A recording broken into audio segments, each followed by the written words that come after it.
Thanks for joining us today. We've had many questions on the situation in Afghanistan, so we really appreciate your joining us today. Oh, wait, you're flickering. Oh. Thank you very much. So first of all, Ari, thank you very much for inviting me today for the long briefing. As you know, Afghanistan has been going for the 40 years of war, recurrent natural disasters, chronic poverty, and the recent developments, unfortunately, are not very positive. 1/3 of the country is experiencing acute malnutrition. We started the year with our humanitarian appeal and talking about at least 18 million people in need of the humanitarian assistance. It is half of the population of the country.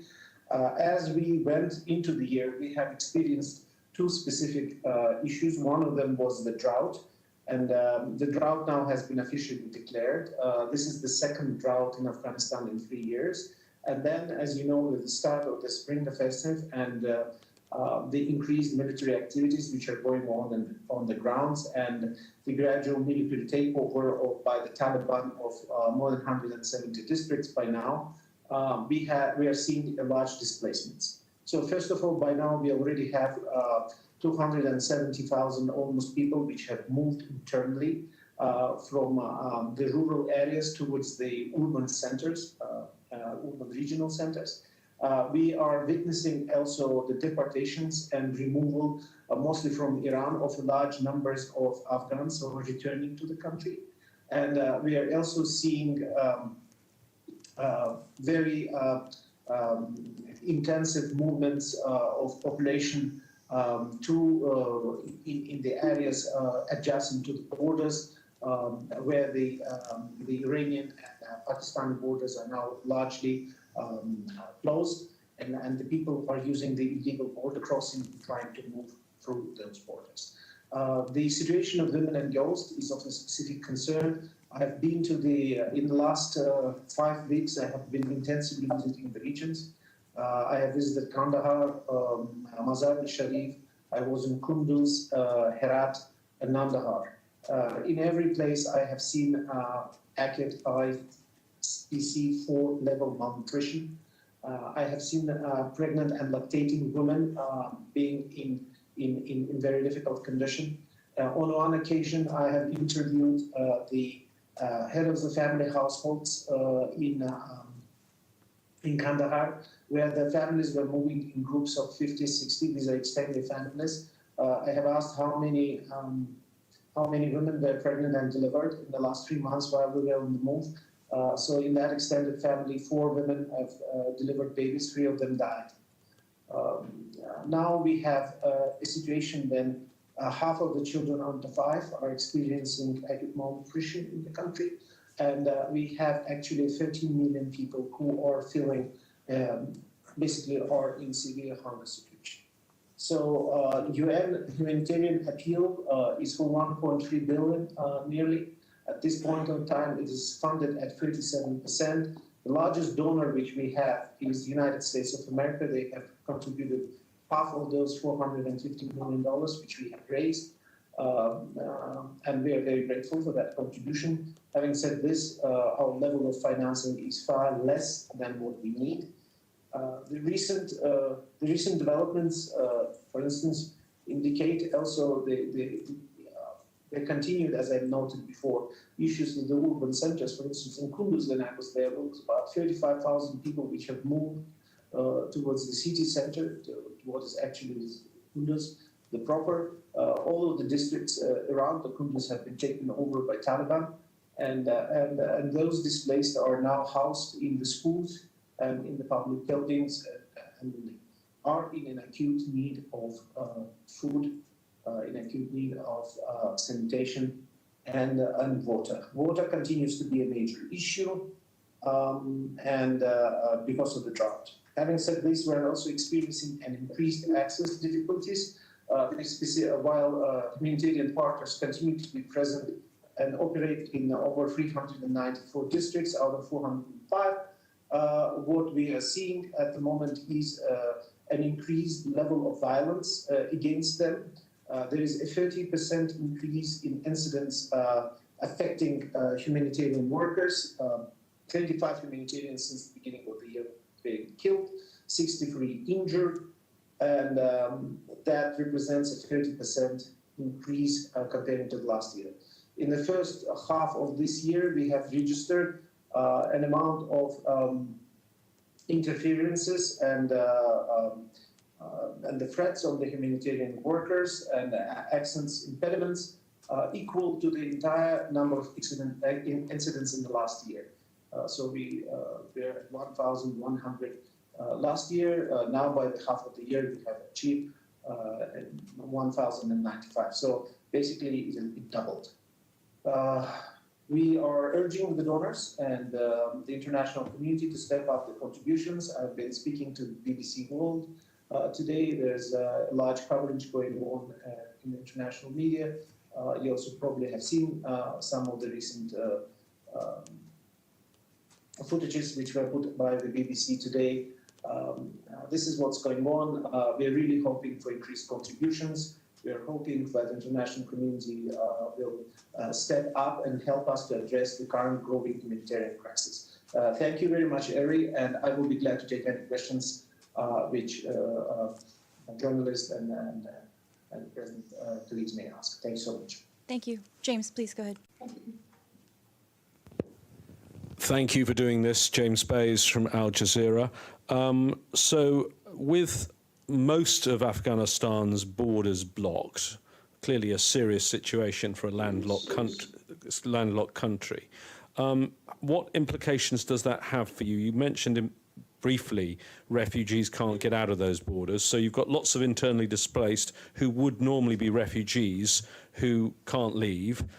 Tell us how big of a problem is that?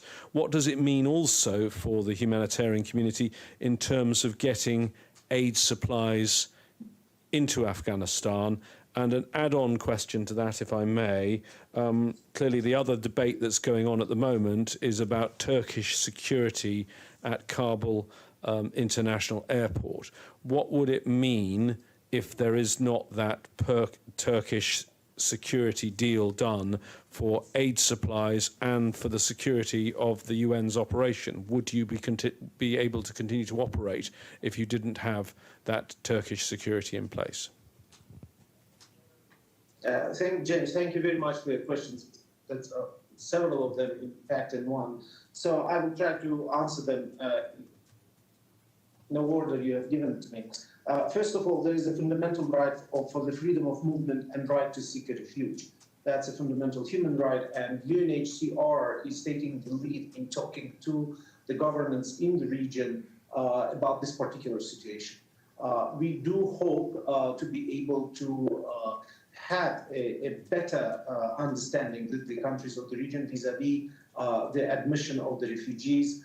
Right now, we know that the major border crossings remain closed. Some traffic is taking place, nevertheless, and there are also more and more people who are opting for so-called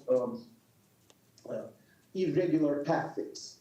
So what we have been seeing is that over the last few weeks, there is a sharp 30 to 30% increase in using those irregular pathways, right? So in general, about 750 to 1 million men, mostly in the age of 18 to 26, migrate irregularly each year, and that's the figure which we have. So if we continue to see the increase in insecurity and military activities, that number is likely to reach again. UN will be advocating very strongly to uphold the rights of freedom of movement, responsibility to protect, and right to seek refuge. You asked a question about the airport. Airport security is absolutely imperative because a good quality communication and ability to receive flights and is quite important for international community to continue to operate and provide the necessary humanitarian aid and support to the country. I'm not sure if I answered all of your questions. If there's any follow-up. Well, yeah, sorry, it was a rather long, rambling question. But in terms of the closed borders, you answered what it means about refugees fleeing. What about vital supplies that come into Afghanistan? I mean, what about food supplies? What about medicine? Is there a problem with basic commodities coming into the country? At the moment, we do not have, this has not become an issue, not yet at least. We do have sufficient stocks, and we will be able to assure the immediate humanitarian response through the end of August, at least. The importance here is of two elements. The more important issue right now is not the issue of the border crossing, it's the issue of the funding, because our funding is very low. So for now, we are able to bring in the necessary supplies to the country, and we have sufficient stocks. But if we will not be able to get the funding, that will become an issue. If you are asking the questions there, the current issues with the border crossings and whatever is happening on the border already created an impediment for that particular area of work, that's not yet the problem, not at least as of today. Toby, please. I hope I answered your question. Hi, thank you very much for the briefing. My name is Toby Burns with NHK Japan. As you're seeing these large-scale demographic shifts, namely people coming from the countryside into the cities, does this mean you're having to retool the logistics of your operation? How is your mission adapting to these changes in people's movements? Thank you. Honestly speaking, it's very difficult to retool. Right now, we have a large numbers of people coming into the urban areas, and then they require food, shelter, and water and sanitation. Now, it is very difficult to move beyond that at the moment by creating any sustainable livelihoods or addressing such issues as income generation or creating employment opportunities for them, because it's simply impossible to do it in such a short period of time and with a lot of volatility going on the ground. So what we really need, we need to have a meaningful peace process. We need to have a peace process to which all parties are committed, which is likely to produce an environment in which we can retool better. What we're doing, Robert, at this point of time, we're reorienting certain more development-oriented programs towards the humanitarian response in the situation of a rather low funding, frankly speaking. If you look at what we were funded last year, it was around $750 million against an appeal of $1.3 billion. This year we've appealed for the similar amount of money, and we have only 450, despite all the generosity. We understand that COVID-19 creates difficulties, that overall availability of resources is low, but it is very difficult to retool when we are already in a very constrained fiscal environment. So my key message today, and I'm sorry if I'm repeating it again and over, but unless we have a sustainable level of funding which is adequate to this situation, it will be very difficult for us to exercise a sufficient level of flexibility. Please ask Power if I can. Okay, just please. Thank you. Hi, my name is Ibtisam Azim from the Daily Arabic Al Arabi Al Jadid. So I have a few follow-ups. The first one, you talked about attacks against aid workers. Could you elaborate on that? Who is attacking them? And also about your access. Are you able to access any areas? Where do you have more difficulties? And what about the areas that the Taliban is controlling? Thank you. And sorry, one.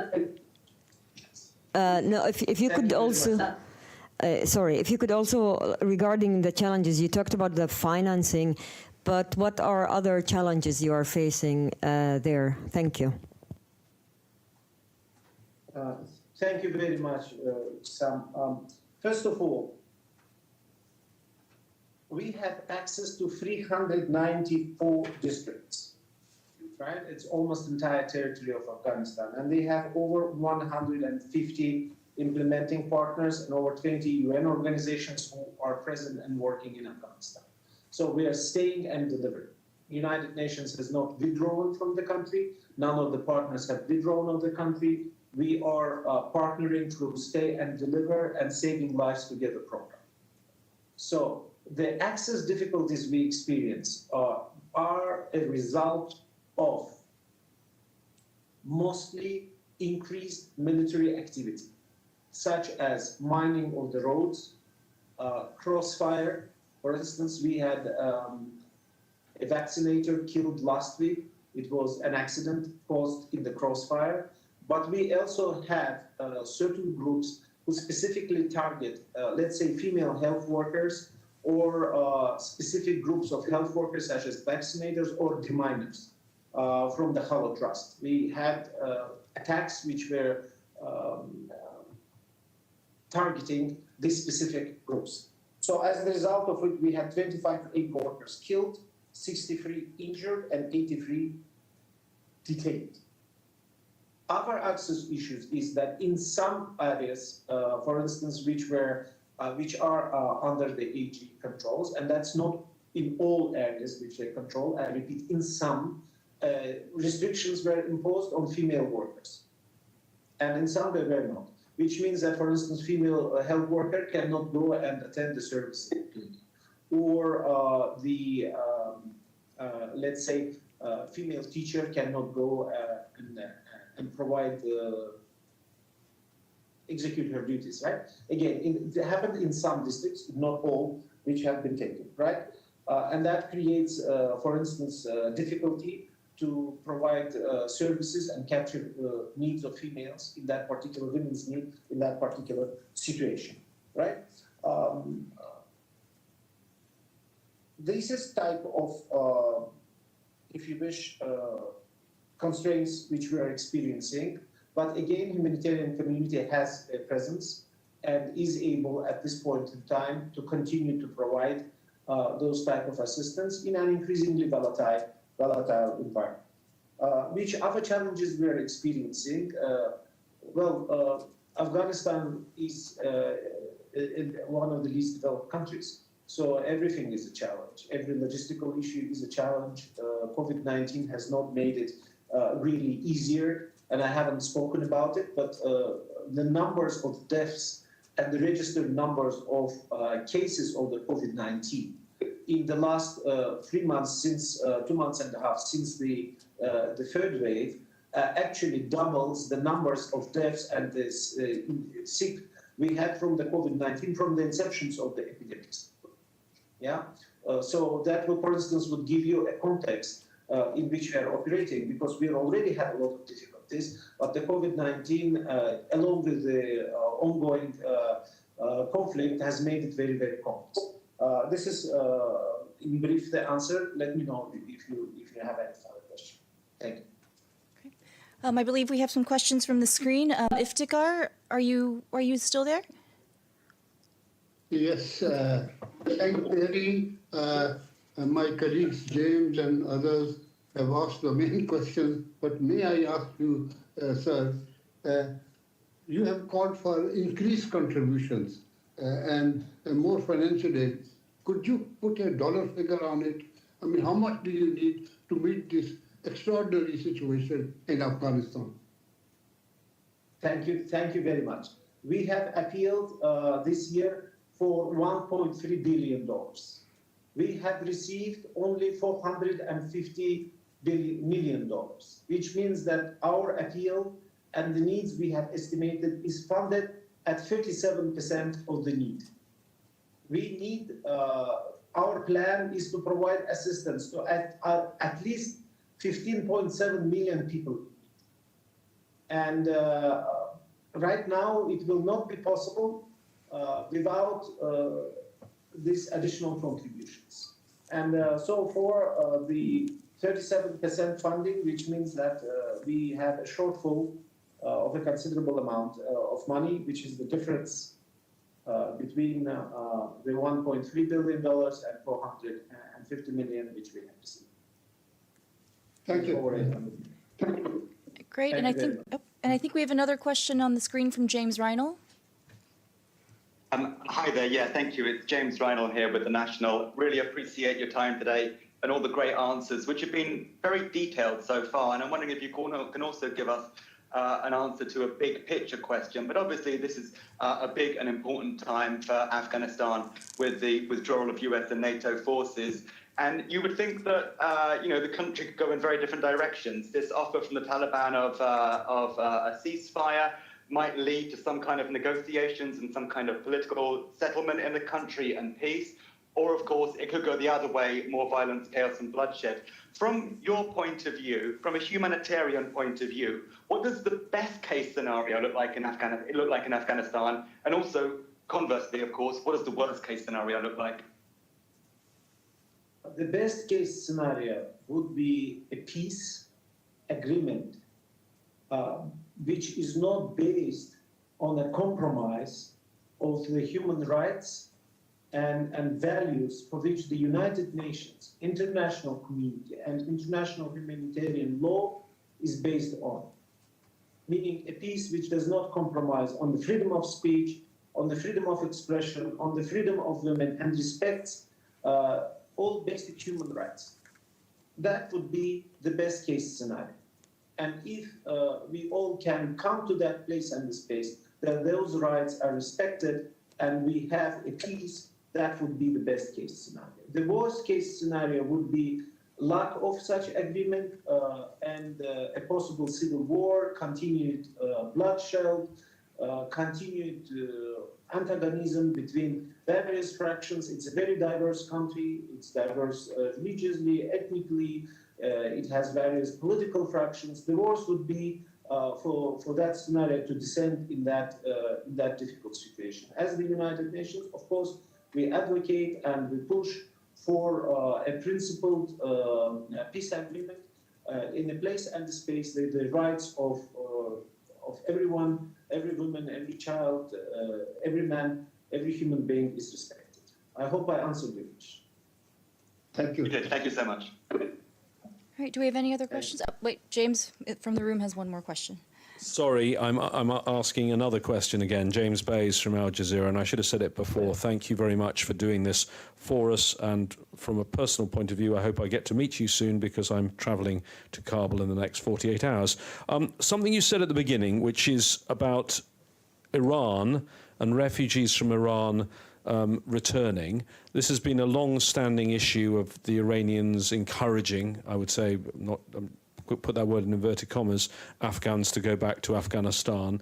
Can you tell us the numbers involved? Can you tell us the problems it is creating and whether they are still being told to go back to Afghanistan, given the border with Iran falling to the Taliban in the last week and much of the area in Herat around the border now under Taliban control?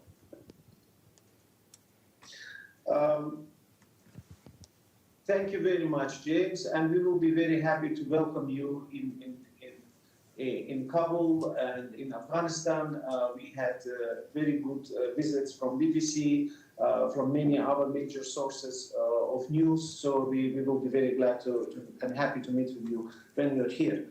Now, when specifically to your question, we registered registered, documented, if you wish, about 627,000 people who have returned, if you wish, this year to Afghanistan from the neighboring countries. Most of them, as you noted rightly, come from Iran, right? Right now, the entire Afghan-Iran border, with the exception of Zaranj, I understand, is under the Taliban control. Those returnees, normally, they have difficulties, economic difficulties, right? Because their well-being is related to their ability to generate income, to have employment, to have housing, and to engage in gainful employment, which would allow them to maintain them well.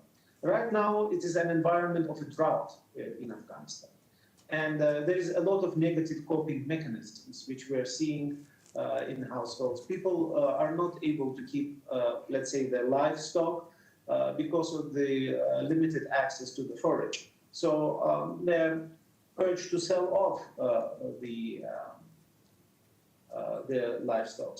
Then there is another issue with unsustainable level of borrowing. For instance, if you need to rent a place in which you're putting, let's say, a housing facility, or you need to somehow establish yourself, the average loan which the people can borrow for that is in the vicinity of $840 or something like that, if you convert it from the Afghan currency into the local currency. Now, for a family like this, $840 may not seem to be a large amount for many people, but in a poor country like Afghanistan, it may take a household 16 years to pay out that debt. Yeah, that may give you some idea of what is the experience of people who are on the move and need to survive, right? And the negative coping strategies which those displaced family may engage themselves in are include but are not limited to child labor and marrying girls early and taking unsustainable levels of debt, and then we can continue this. I hope I answered your question. What is your message then to the Islamic Republic of Iran at this difficult time for Afghanistan, if they're planning to push more people back to Afghanistan? My message to all of the neighbors of Afghanistan at this particular time is to continue to look into this issue from the perspective of the human rights, from the perspective of international law, of international norms, to help people to uphold their right for the freedom of movement, to the right to seek refuge, and our collective responsibility to protect every human being from any form of suffering. Great. Do we have any more questions? Great. Well, thank you so much for joining us, sir. We really appreciate your time. Thank you very much. Always very glad to meet with the press. And Eric, thank you very much for inviting me. Thank you so much. Thank you. Thank you. Bye.